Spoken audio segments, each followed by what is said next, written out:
లోక్సత్తా నేత జయప్రకాష్ నారాయణ గారు నిన్న టీడీపీ, జనసేన, బీజేపీ కూటమికి మద్దతు తెలుపుతున్నాను అని చెప్పి ఒక ప్రెస్ కాన్ఫరెన్స్ పెట్టి మరీ చెప్పారండి.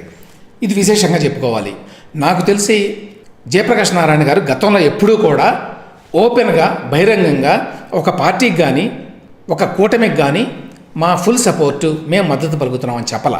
ఇది ఫస్ట్ టైం చెప్పారు. ఇది మంచి పరిణామం అని చెప్పి నేను అనుకుంటున్నాను. మనకి విదేశాల్లో, ఎస్పెషల్లీ అమెరికా లాంటి దేశాల్లో కొంతమంది ప్రముఖులు కావచ్చు, సెలబ్రిటీలు కావచ్చు, సంఘంలో ఇన్ఫ్లుయెన్షియల్ పర్సన్స్ కావచ్చు, వాళ్ళు ఎన్నికల సందర్భంగా బయటకు వచ్చి నేను ఫలానా క్యాండిడేట్కి, ఎస్పెషల్లీ ప్రెసిడెన్షియల్ క్యాండిడేట్కి, ఫలానా క్యాండిడేట్కి నేను మద్దతు తెలుపుతున్నాను అని చెప్పి ఏదో కారణం చెప్తారు అందుకోసం అని చెప్పి. అది మన దేశంలో జరగదండి. మన దేశంలో చాలా భయపడతారు ఎవరైనా అట్లా మాట్లాడాలంటే. ఎక్కువ మంది గోడ మీద పిల్లివాటంగా ఉంటారు, ఎస్పెషల్లీ ఇన్ఫ్లుయెన్షియల్ పర్సన్స్. మన దగ్గర ఇన్ఫ్లుయెన్షియల్ పర్సన్స్ అంటే ఎవరండి? ఎక్కువగా సినిమా వాళ్ళు, మేబీ కొంతమంది పారిశ్రామికవేత్తలు, వీళ్ళంతా కూడా గోడ మీద పిల్లివాటమే. కానీ విదేశాల్లో ఆ సాంప్రదాయం ఉంది. ఒక వ్యక్తికి నేను ఎండార్స్ చేస్తున్నాను అంటారు వాళ్ళు. ఎండార్స్ చేయటం అంటే వాళ్ళని ఆమోదిస్తున్నాను, వాళ్ళ క్యాండిడేచర్ని ఆమోదిస్తున్నాను అని చెప్తారనమాట. ఆ విధంగా ఇప్పుడు జయప్రకాష్ నారాయణ గారు బయటకు వచ్చి ఈ విధంగా నేను మద్దతు తెలుపుతున్నాను ఈ కూటమికి అని చెప్పారు. ఎందుకు తెలుపుతున్నాను అనే విషయం కూడా ఆయన వివరించారండి. ఏమన్నారంటే, రాష్ట్రానికి ఈ ఎన్నికలు ఎంతో కీలకమైనవి, నిర్ణయాత్మకమైనవి. జగన్కు, చంద్రబాబుకు మధ్యనో, వైకాపాకు, తెదేపా, బీజేపీ, జనసేన కూటమికి మధ్యనో జరుగుతున్న ఎన్నికలు మాత్రమే అనే చర్చ సరికాదు అన్నారు. అని ఏమన్నారంటే, జగన్మోహన్ రెడ్డి గారు ఇప్పుడున్న ప్రభుత్వం ఆంధ్రప్రదేశ్లో ఓన్లీ సంక్షేమం మీద మాత్రమే ఫోకస్ పెట్టారు. కానీ సంక్షేమంతో పాటు అభివృద్ధి కూడా అవసరము, అభివృద్ధి కార్యకలాపాలు కూడా చేయాలి. ఆ విధంగా చేయడం లేదు. దానివల్ల ఏపీ చాలా నష్టపోయింది. గత 5 సంవత్సరాల్లో దేశంలో ఎంతో ఆర్థిక అభివృద్ధి జరుగుతోంది. దాన్ని అందిపుచ్చుకోవడంలో ఏపీ విఫలమైంది. కారణం ఏంటంటే, ప్రస్తుతం అధికారంలో ఉన్నటువంటి అక్కడ ప్రభుత్వం వారి యొక్క ఫోకస్ అంతా కూడా సంక్షేమం మీదనే పెట్టడం వల్ల చాలా నష్టం జరిగింది అని జేపీ గారు చెప్పారండి నిన్న. సంక్షేమం అవసరమే, కానీ సంక్షేమం ఒక్కటే పరిపాలన అనుకుంటే ఈ దేశానికి అధోగతే. పథకాలు ఇచ్చాం కదా, ఇంకేం కావాలి అని ప్రజల పాలకులు అడుగుతున్నారు. జగన్మోహన్ రెడ్డి గారు అడుగుతుంటారు కదా, మేము అన్నీ ఇచ్చాం కదా, మీకు డీబీటీ ద్వారా ఇస్తున్నాం కదా, కాబట్టి ఓటేయండి అని.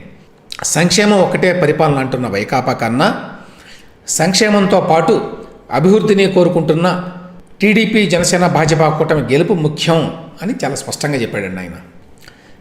సో దాని మీద కొంత వివరణ ఇచ్చాడు అనుకోండి. మొత్తానికి విషయం అయితే అది. ఎందుకు నేను సపోర్ట్ చేస్తున్నాను ఈ కూటమికి. అయితే దీని మీద వెంటనే మన దగ్గర మామూలుగా ఎవరైనా సరే బయటకు వచ్చి ఓపెన్గా, బహిరంగంగా ఎండార్స్ చేసిన, ఈ విధంగా మద్దతు పలికిన వెంటనే మన దగ్గర అలవాటు ఏంటంటే కులపరమైన కోణంలో చూడడం దీన్ని. ఇప్పుడు జయప్రకాష్ నారాయణ గారి మాటలను కూడా అదేవిధంగా చూస్తారు. అందులో ఏ రకమైన సందేహం లేదు. జేపీ గారు గత ఎన్నికల ముందు, అంటే ఇంతవరకు ఎప్పుడు ప్రకటించలేదులేండి మద్దతు పలుకుతున్నాను ఫలానా పార్టీకని, కానీ గత తెలంగాణ ఎన్నికల ముందు ఆయన కేటీఆర్ గారితో కూర్చొని ఒక ఇంటర్వ్యూ చేశారు గంట సేపు. దానిని నేను కూడా యాక్చువల్గా విమర్శించాను. అంటే ఆ విధంగా మీరు ఒక ఇండైరెక్ట్గా మెసేజ్ ఇస్తున్నారు. ఏంటి, బీఆర్ఎస్ ప్రభుత్వం చాలా బాగున్నది అనేటువంటి ఒక మెసేజ్ వెళ్ళేటువంటి అవకాశం ఉంది. అందుకోసమే కేటీఆర్ గారు యాక్చువల్గా ఈ ఇంటర్వ్యూ పెట్టుకున్నారు జేపీ తోటి. ఎందుకంటే ఒకప్పుడు ఇదే జేపీని అసెంబ్లీ ప్రెమిసెస్లో ఇదే కేటీఆర్ తీవ్రంగా అవమానించాడు తెలంగాణ ఉద్యమం పీక్లో ఉన్నప్పుడు. ఇవాళ ఆ వ్యక్తి వచ్చి ఇంటర్వ్యూ చేస్తున్నాను మిమ్మల్ని అనే పేరుతోటి ఇద్దరు కలిసి కూర్చొని మాట్లాడేటువంటి ఒక ఇమేజ్ ఎందుకు ఇవ్వడానికి ట్రై చేస్తున్నారంటే, వాళ్ళ యొక్క ఓటు బ్యాంక్ని పెంచుకోవడానికి, వాళ్ళ యొక్క ఇమేజ్ని ఇంప్రూవ్ చేసుకోవడానికి అనే విషయం మాట్లాడాను నేను కూడా గతంలో. అప్పుడు కూడా ఆయన ఓపెన్గా మద్దతు పలకలేదు అనేది విషయం ఒకటి. రెండవది, అక్కడ మరి కులపరమైన కోణం లేదండి, అది గమనించాల్సిన విషయం. అప్పుడు మనం ఎవరూ కూడా కులపరమైన ఆలోచనతోనే ఆయన బీఆర్ఎస్కి మద్దతు పలుకుతున్నాడు పరోక్షంగానైనా అని చెప్పి అనలేదు. కానీ ఇక్కడ మాత్రం ఇప్పుడు ఎప్పుడైతే ఈ కూటమికి నేను మద్దతు పలుకుతున్నాను అన్నాడో జేపీ గారు, అప్పుడు వెంటనే ఈ యాంగిల్ బయటకు వస్తుంది. గమనించాల్సిన విషయం ఏంటంటే, జేపీ గారు మొదటి నుంచి కూడా ఆయన మరి పాలిటిక్స్లోకి వచ్చిన దగ్గర నుంచి కూడా, అంతకుముందు లోక్సత్తాగా ఉన్నప్పుడు కూడా ఎప్పుడు తెలుగుదేశం పార్టీకి అనుకూలంగా మాట్లాడలేదు, చంద్రబాబు నాయుడు గారికి అనుకూలంగా మాట్లాడలేదు. ఇన్ఫ్యాక్ట్ ఆయన వల్ల తెలుగుదేశం పార్టీకి చాలా నష్టం జరిగింది అనే అభిప్రాయం ఆ పార్టీలో కూడా ఉన్నది.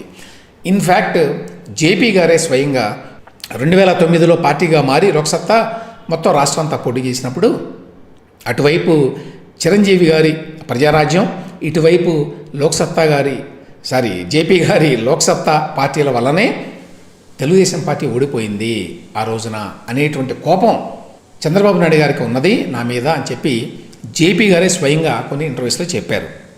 అంతేకాదండి, ఆ తర్వాత కూడా 2009 తర్వాత కూడా జరిగిన ఎన్నికల్లో 2014లో కూడా 2019లో కూడా ఆయన ఏదైనా మాట్లాడితే పరోక్షంగానైనా తెలుగుదేశం పార్టీకి చంద్రబాబు నాయుడికి వ్యతిరేకంగా మాట్లాడారు, కానీ అనుకూలంగా మాట్లాడాల.